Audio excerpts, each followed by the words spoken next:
Price of diesel, octane, petrol and kerosene adjusted in line with world market.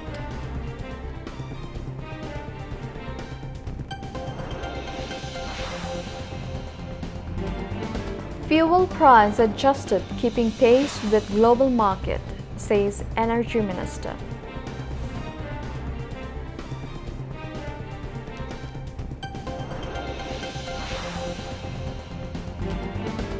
Festive moods greet Bogra as Prime Minister Tariq Rahman to visit ancestral home tomorrow.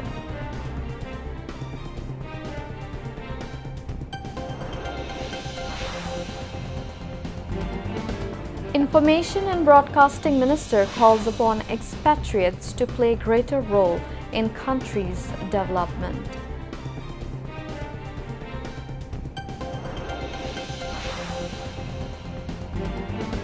Measles vaccination program to begin tomorrow as infection gradually increasing.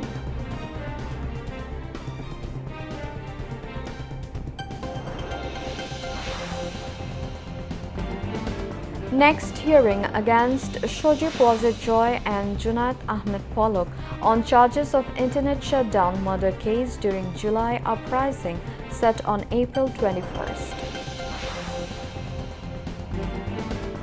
US President Trump can't deprive Iran of its nuclear rights, says Iranian President.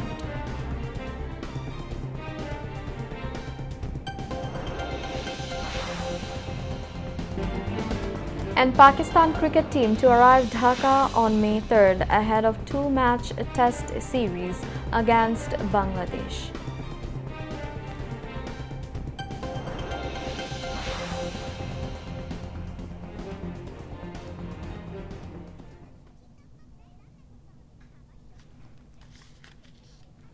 Viewers, those were the top stories. Now moving on to the details.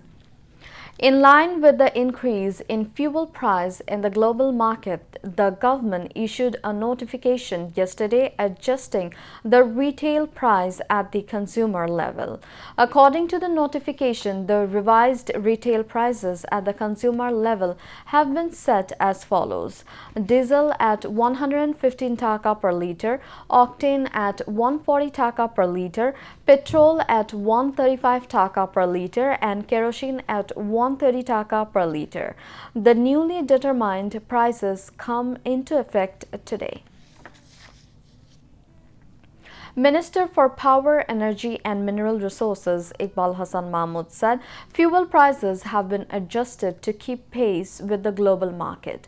He made the remarks today at his office in the Secretariat in the capital while responding to journalists' questions regarding the recent increase in fuel prices. The minister said we are in a wartime situation. Countries around the world have adjusted fuel prices. Even the United States has increased oil prices by $5. He added that since the start of the war, the government has set fuel prices lower than the cost incurred in importing and building reserves. The minister said the government was compelled to take this step as fuel has to be purchased in foreign currency.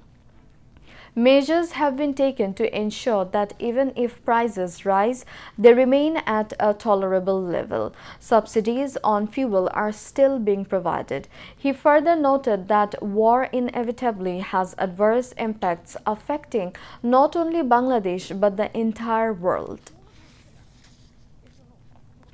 Prime Minister Tariq Rahman will visit his ancestral home Ziabari in Bagbari village of Gaptoli Upazila in Bogra tomorrow. It will be his first visit there in nearly 20 years. All preparations centering the visit have been completed, creating a festive atmosphere in the area. Roads and key infrastructures across Bogra town have been cleaned and renovated ahead of the visit. The Circuit House district historic Judge Court, Bogura Municipality Building and Baitur Rahman Central Mosque have been newly decorated. A stage has also been constructed at the historic Altafunnasa Playground, where the Prime Minister is scheduled to address a public rally. Meanwhile, massive preparations have been taken in Bagbari village. Bagbari Shahid Zia Degree College and Zia Bari, the ancestral home of BNP founder and late President Ziaur Rahman, have been renovated. Local roads in the area have also been repaired.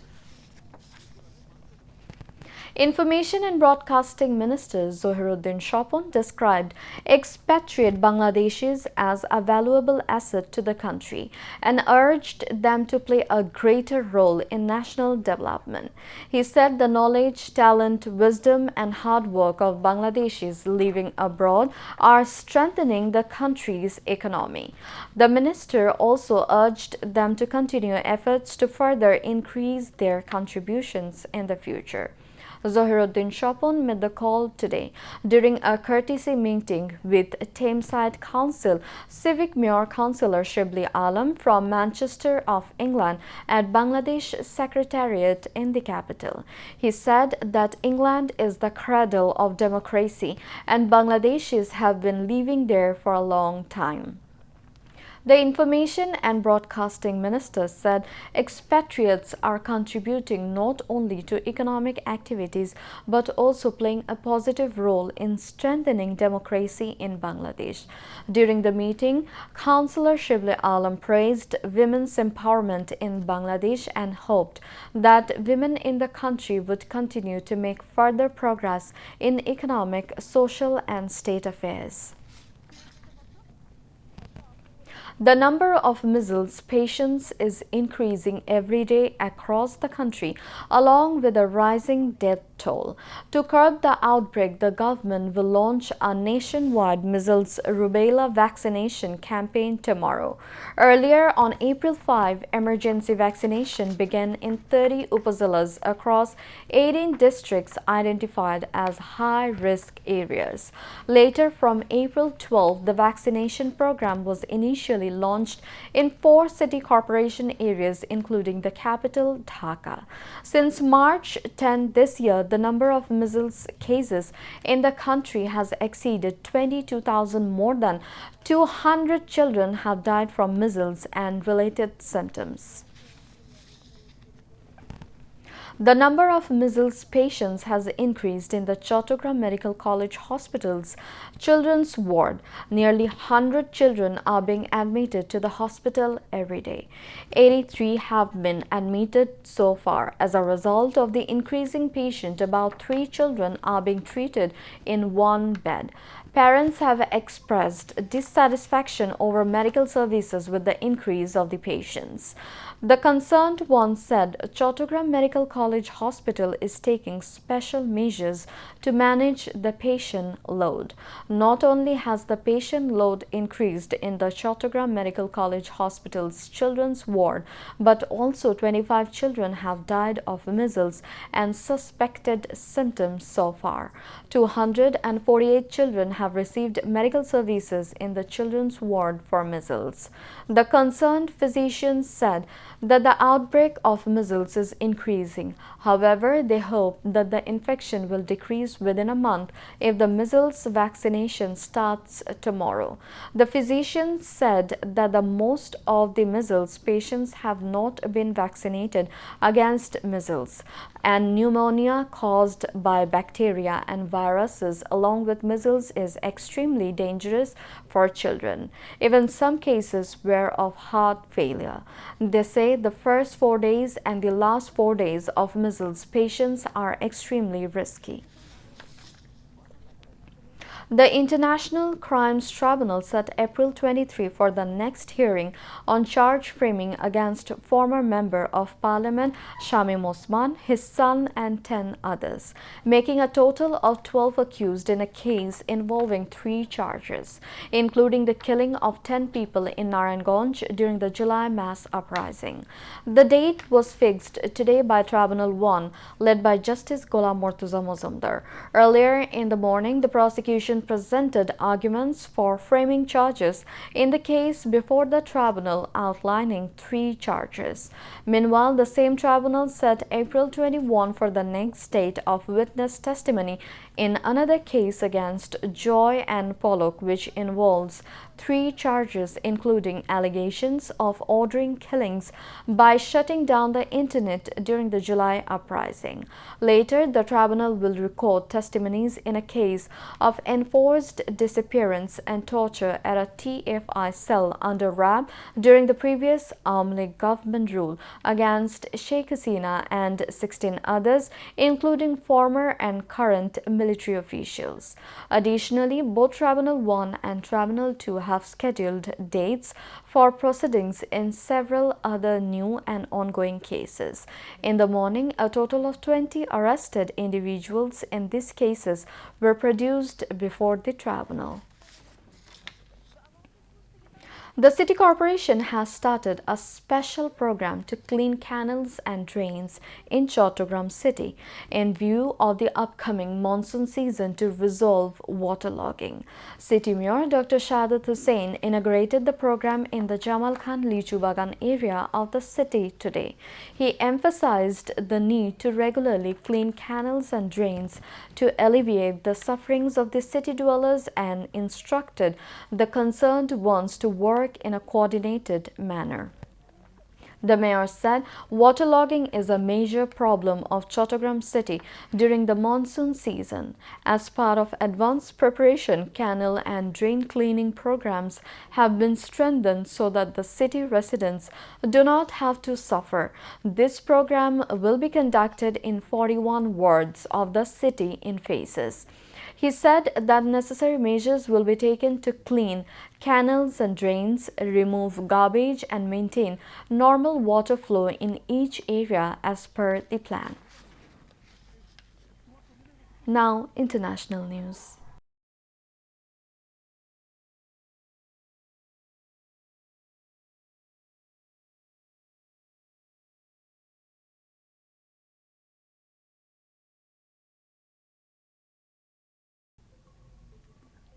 Iran's President Masoud Pezeshkian been quoted as saying that US President Trump has no justification to deprive Iran of its nuclear rights. His comments on the Iranian student news agency come as Washington and Tehran continue to disagree over nuclear issues. Meanwhile, Iran's top negotiator Mohammad Baghir Ghalibaf said recent talks with the US had made progress while President Donald cited very good conversations with Tehran. But neither side offered any specifics, and Mohammad Baghir Ghalibaf said the two sides remained far apart on nuclear issues and the Strait of Hormuz, the two main sticking points. Meanwhile, two Pakistani security sources said negotiations between the United States and Iran will likely be held before Friday. Speaking to an international news agency on condition of anonymity, they said their conclusion is based on several factors. On the other hand, shipping through the Strait of Hormuz was at a standstill on Sunday after Iran reasserted control over the strategic waterway that is key to global energy supply. On Saturday, Iran, which had earlier announced it would allow shipping to pass through Hormuz, reversed course, accusing Washington of violating a ceasefire agreement by maintaining its own blockade of Iranian ports. Trump, who called the Iranian move blackmail, defended the US blockade and threatened to start dropping bombs again unless the countries reached a long-term deal before the ceasefire expires this Wednesday. Thousands of protesters gathered in the Israeli capital of Tel Aviv on Saturday demanding the immediate resignation of Prime Minister Benjamin Netanyahu and his government. Demonstrators criticized Netanyahu for fracturing Israeli society and damaging diplomatic relations with crucial allies like the US and Europe. Protesters, including social activists and families of victims from the 7th October attacks are calling for a formal investigation into the security failures and the ongoing endless wars in Gaza, Lebanon, and Iran. Many participants alleged that the Prime Minister is prioritizing his political survival and legal immunity over the nation's security, urging a shift towards accountability and regional stability. Meanwhile, Israel's military said on Sunday that a soldier died during combat in southern Lebanon, where a temporary ceasefire had come into effect this week. A French soldier serving with the United Nations peacekeeping mission in Lebanon has also been killed, and 3 others were wounded in an attack that UNIFIL and French officials said was likely carried out by Hezbollah. At least 17 bodies, believed to be those of migrants, have been recovered in recent days from the shore near a coastal town west of the Libyan capital, Tripoli. The Emergency Medicine and Support Center, which operates under the Health Ministry, said on Saturday that the bodies were recovered from the shores of Zuwara. The center said a total of 14 bodies have been buried according to protocols, and 1 body of a Bangladeshi national was identified and received by his family in Tripoli. No further details were provided on the remaining 2 bodies. Now, sports news.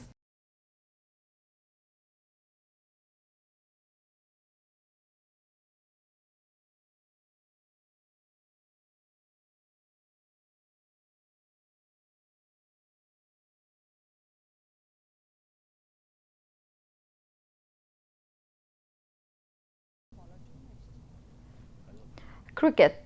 Bangladesh will host Pakistan for a 2-match test series next month, with matches scheduled in Mirpur and Sylhet as part of the ICC World Test Championship. The Pakistan team is set to arrive in Dhaka on May 3 ahead of the series. The first test will begin on May 8 at the Sher-e-Bangla National Cricket Stadium in Mirpur, while the second test will start on May 16 at the Sylhet International Cricket Stadium. The Pakistan Cricket Board has appointed former captain Sarfaraz Ahmed as the head, while Shan Masood continues as captain for the 16-member squad. Bangladesh and Pakistan last met in a test series in 2023, when Bangladesh secured a historic clean sweep. Prior to that, Bangladesh had struggled against Pakistan, managing just 1 draw in 13 matches. That's all from the newsroom. To end the news, a recap of the top stories. Price of diesel, octane, petrol and kerosene adjusted in line with world market.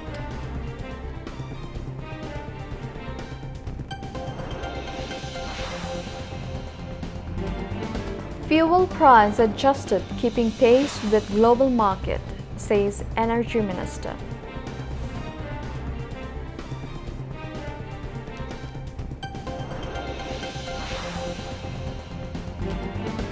Festive moods greet Bogra as Prime Minister Tariq Rahman to visit ancestral home tomorrow.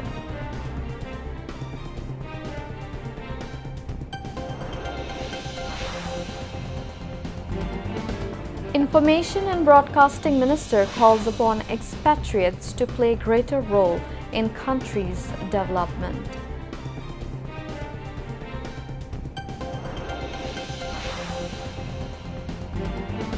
Measles vaccination program to begin tomorrow as infection gradually increasing.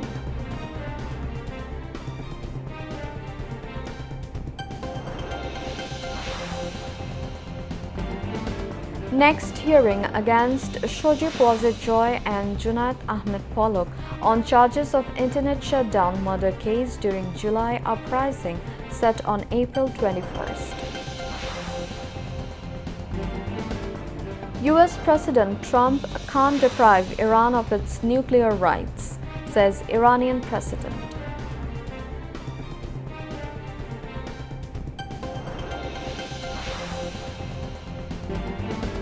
And Pakistan cricket team to arrive Dhaka on May 3rd ahead of two-match test series against Bangladesh.